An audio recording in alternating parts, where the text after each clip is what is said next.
അന്ന് ശിവഭഗവാന്റെ ജടയായിരുന്നു, ഇന്നോ ഒലക്കയുടെ മൂട്.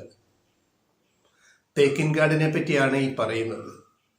വടക്കുംനാഥൻ്റെ ശിവക്ഷേത്രത്തിലെ ചുറ്റുപാടുമുള്ള ഏക്കർ കണക്കിന് ഭൂമിയും മരങ്ങൾ നിറഞ്ഞ ഭൂമി, ആൽമരങ്ങൾ നിറഞ്ഞ ഭൂമി.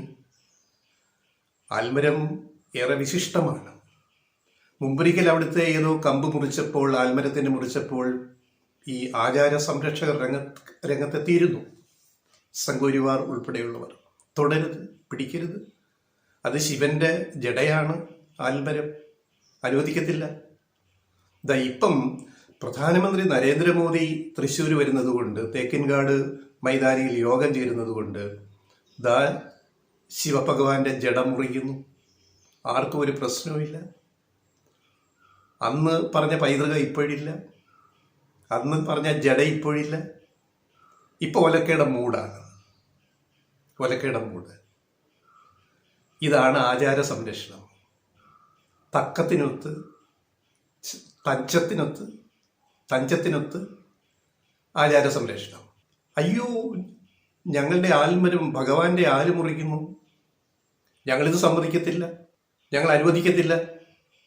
അങ്ങനെ ഒരു പ്രതിഷേധവും എങ്ങും കാണുന്നില്ലല്ലോ ഭഗവാനെ.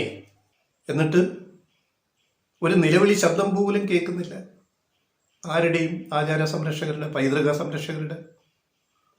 ഇനി ഒരു കാര്യം കൂടി ചെയ്യാവുന്നതാണ്. ഞങ്ങൾ ഇത്രയും പറയുന്ന സ്ഥിതിക്ക് ഒരു സജഷൻ, ഞങ്ങൾ നിർദ്ദേശം വയ്ക്കുകയാണ് ഈ വടക്കുംനാഥ ക്ഷേത്രം ഭരിക്കുന്ന ദേവസ്വത്തിനോട്. അതായത് ഏക്കർ കണക്കിന് ഭൂമിയാണ് വടക്കുംനാഥിന് ചുറ്റും ഇങ്ങനെ മരങ്ങൾ നിറഞ്ഞും നടപ്പാതയായിട്ടും ഒക്കെ വൈകിട്ട് ജനസഞ്ചയം കൂടുകയും സ്വറ പറയുകയും ഒക്കെ ചെയ്യുന്ന ഒരു മനോഹരമായ കാഴ്ച. കേരളത്തിൽ ഒരു നഗരഹൃദയത്തിലും ഇത്രയും ഏക്കർ ഭൂമി, പച്ചപ്പുള്ള ഭൂമി ഇങ്ങനെ ഇല്ല. അത് തൃശ്ശൂർ നഗരത്തിൻ്റെ ആത്മാവാണ്. ആ ആത്മാവ് വെട്ടിമുറിക്കുമ്പോൾ ആർക്കും ഒരു പരാതിയും പ്രതിഷേധവും ഇല്ലെങ്കിൽ, ഒരു BJPയുടെ സമ്മേളനത്തിന് വേണ്ടി അല്ലെങ്കിൽ സംഘപരിവാറിൻ്റെ രാഷ്ട്രീയത്തിന് വേണ്ടി അത് വെട്ടിത്തെളിക്കുമ്പോൾ ആർക്കും ഒരു പരാതിയും ഇല്ലെങ്കിൽ, ഞങ്ങൾക്കൊരു നിർദ്ദേശം കൂടി വെക്കാനുണ്ട്. ആ ഏക്കർ കണക്കിന് ഭൂമി അങ്ങ് മാളും മറ്റ് കെട്ടിടങ്ങളായിട്ട് അങ്ങോട്ട് നീക്കുക, പണിതുയർത്തുക. വടക്കുംനാഥിന് കോടികളുടെ വരുമാനം ഉണ്ടാക്കാൻ പറ്റും അല്ലേ?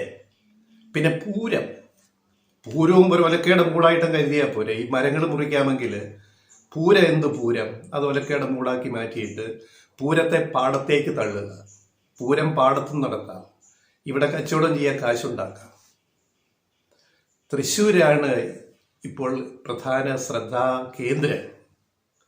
വരുന്ന ലോക്സഭാ തെരഞ്ഞെടുപ്പിൽ കേരളത്തിൽ ഏറ്റവും ശ്രദ്ധിക്കപ്പെടുന്ന മത്സരം നടക്കാൻ പോകുന്നത് തൃശ്ശൂരായിരിക്കും. അതിൻ്റെ കാരണങ്ങളൊക്കെ നമ്മൾ പലപ്പോഴും പറഞ്ഞിട്ടുള്ളതുകൊണ്ട് ആവർത്തിക്കുന്നില്ല. നരേന്ദ്രമോദിയെ പ്രധാനമന്ത്രി ഇപ്പോൾ തൃശ്ശൂർ എത്തിക്കുന്നത് എന്തിനാണെന്നും, കഴിഞ്ഞ ഒരാഴ്ച മുമ്പ് അതിനു മുന്നോടിയായിട്ടുള്ള യോഗം നടന്നതും, അതിൽ ദേശീയ BJP സെക്രട്ടറി കേരളത്തിലെ നേതാക്കളെ പിടിച്ചുലച്ച് കുടഞ്ഞെറിഞ്ഞതും, രൂക്ഷമായി വിമർശിച്ചതും, നിങ്ങളെ ഒന്നിനും കൊള്ളില്ല എന്ന് പറഞ്ഞതുമൊക്കെ നമ്മൾ കണ്ടതാണ്. അവിടേക്കാണ് പ്രധാനമന്ത്രിയെ ഇപ്പോൾ കൊണ്ടുവന്നിട്ട് തൃശ്ശൂരിനെ ഒന്നിളക്കാമെന്ന് പ്രതീക്ഷിക്കുന്നത് BJP. പക്ഷെ അതിനിടയിൽ ഈ മരംമുറി ചാനലിനെ പറ്റിയല്ല ഇവിടെ പറയുന്നത്. ഈ മരംമുറി, അതിലാർക്കും ഒരു പ്രതിഷേധവും. ആരാ പ്രതിഷേധിക്കേണ്ടത്? ആചാര സംരക്ഷകരല്ലേ ആദ്യം പ്രതിഷേധിക്കേണ്ടത്. ഇവിടുത്തെ ആചാര സംരക്ഷകർ നമുക്കറിയാമല്ലോ. അപ്പോൾ എങ്ങും ഒരു പ്രതിഷേധ ശബ്ദവുമില്ല. ഇനി ഈ സമയത്ത് ഒന്നും മറിച്ചാലോചിച്ച് നോക്കുക. ഇടതുപക്ഷത്തിൻ്റെയോ പിണറായി വിജയൻ്റെയോ മുഖ്യമന്ത്രിയുടെ ഒരു സമ്മേളനം അവിടെ ഇതുപോലെ തീരുമാനിച്ചിട്ട് ഈ ആൽമരത്തിൻ്റെ ഒരു ചില്ല മുറിച്ചിരുന്നെങ്കിൽ അവിടെ എന്ത് ഭൂകമ്പം നടക്കുമായിരുന്നു ആചാര സംരക്ഷകർ. അപ്പം മോദി ആയാൽ കുഴപ്പമില്ല, മോദി ആയാൽ അടുപ്പിലും ആകാം, ഒരു പ്രശ്നവുമില്ല. ഇതാണ് രാഷ്ട്രീയം, ഇത് രാഷ്ട്രീയമാണ്. അപ്പം ഇതിങ്ങനെയൊക്കെ കൊണ്ടുപോകാം അല്ലേ? പിന്നെ ആൽമരം വളരെ വിശുദ്ധി ഉള്ള മരമാണ് ആൽമരം. സിദ്ധാർത്ഥൻ ബുദ്ധനായത് ബോധിവൃക്ഷ ചുവട്ടിലിരുന്ന് ധ്യാനിച്ചിട്ടാണ്. എൻലൈറ്റൻമെന്റ്, ബോധോദയം ഉണ്ടായത്. അങ്ങനെയാണല്ലോ ബുദ്ധനായത്, ശ്രീബുദ്ധനായത് അങ്ങനെയാണല്ലോ സിദ്ധാർത്ഥൻ. ശ്രീബുദ്ധന് ബോധോദയം ഉണ്ടായ ആൽമരം, ആൽവൃക്ഷം, ബോധിവൃക്ഷം, അതിനൊരു പരിഭാവനത്വം നമ്മൾ ഇപ്പോഴും കൽപ്പിക്കുന്നുണ്ട്. എല്ലാ ക്ഷേത്രമുറ്റത്തും ആൽമരങ്ങൾ കാണാം. പലതരത്തിലുള്ള ആൽമരങ്ങൾ. അതൊരു ആചാരം, വിശ്വാസം. പിന്നെ ആൽമരമുണ്ടെങ്കിൽ അവിടെ കാറ്റ് കിട്ടും, തണുപ്പ് കിട്ടും, ഓക്സിജൻ ലെവല് വായുവിലേക്ക്, അന്തരീക്ഷത്തിലേക്ക് വിടുന്നത് വളരെ കൂടുതലാണ്. ആൽമരച്ചോട്ടിലിരുന്നാൽ നമുക്ക് ക്ഷീണം തോന്നുന്നില്ല, ഒരു റിഫ്രഷ്മെൻ്റ് ഉണ്ട്. അങ്ങനെ ശാസ്ത്രീയമായിട്ടും ബോധിവൃക്ഷമല്ലേ ആൽമരം എന്ന് പറയുന്നതിന് ഒരു വളരെ വളരെ വലിയ ഒരു പ്രത്യേകതയുണ്ട്, ശാസ്ത്രീയമായിട്ട് പോലും.